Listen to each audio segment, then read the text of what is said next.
Comme chaque année, ce dernier dimanche d'avril est consacré à la journée du souvenir des victimes et héros de la déportation. La tragédie des camps de concentration nazis et le courage de ceux qui ont lutté pour la sauvegarde de la dignité humaine doivent rester présents dans les mémoires. Il faut, sans relâche, répéter que cette célébration n'est pas uniquement tournée vers l'histoire, mais bien vers notre présent et notre avenir. La dénonciation du nazisme n'a de sens que si elle s'accompagne d'un combat acharné, sans la moindre compromission, contre les formes actuelles de résurgence de cette idéologie de mort. Face à la montée du nationalisme, de la xénophobie, du racisme et de l'antisémitisme, au déchaînement de fanatisme politique ou religieux, et à la fréquente remise en cause des principes du droit et de la démocratie, le message des déportés est d'une brûlante actualité. Les conflits qui déchirent le Moyen-Orient et d'autres parties du monde, les millions de femmes, d'hommes et d'enfants obligés de fuir les lieux de combat, le terrorisme international, les semeurs de haine, la tentation des pays à se replier sur eux-mêmes au détriment de l'indispensable solidarité. Tous ces éléments requièrent une action commune contre ces dangers qui menacent l'avenir. Cette journée du souvenir trouve son origine dans les années 1950, lorsque des déportés ainsi que des familles de déportés ont manifesté le souhait de commémorer la déportation et de consacrer une date du calendrier au souvenir de toutes ces victimes et héros de la déportation. Quelques années après la fin de la Seconde Guerre mondiale, les témoignages étaient encore difficiles et les souvenirs douloureux, mais le besoin de reconnaissance était réel. Ainsi, pour accompagner cette démarche, la loi de 1954 instaura un jour de célébration nationale afin de ne pas oublier celles et ceux qui furent victimes de la déportation.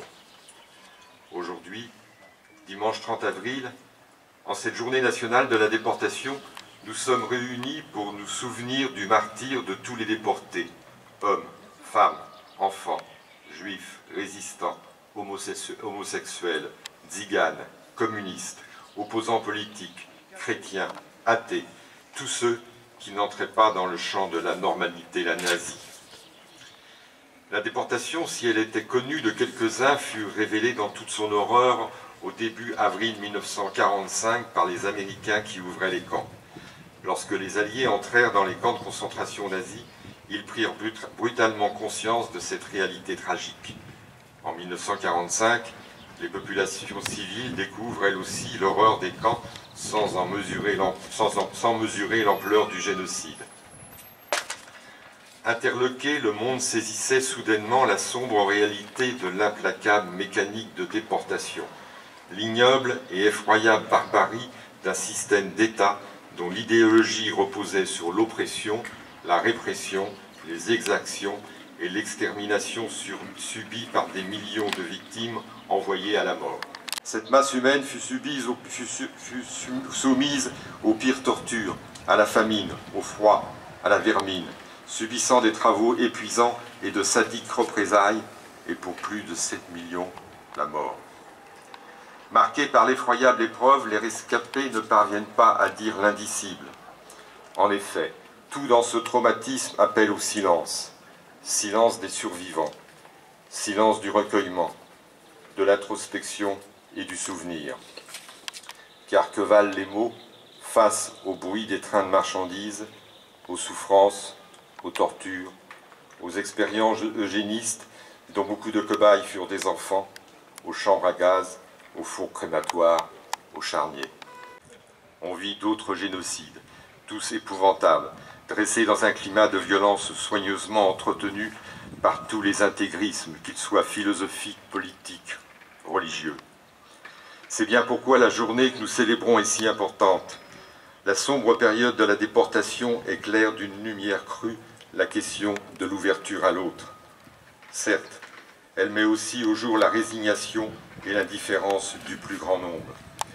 Mais elle nous parle de résistance, de courage. Il y eut la collaboration, mais il y eut les justes. Plus que jamais, nous devons tout faire pour privilégier le dialogue entre les hommes de bonne volonté. Nous devons plus que jamais promouvoir l'état de droit, la démocratie et les droits de l'homme. Nous devons enfin garder les yeux grands ouverts. ici comme ailleurs, aujourd'hui comme hier, et comme il faudra continuer à le faire demain. Ce qui est arrivé chez nous hier peut advenir à nouveau. C'est l'impensable qui reste l'horizon indépassable de notre époque.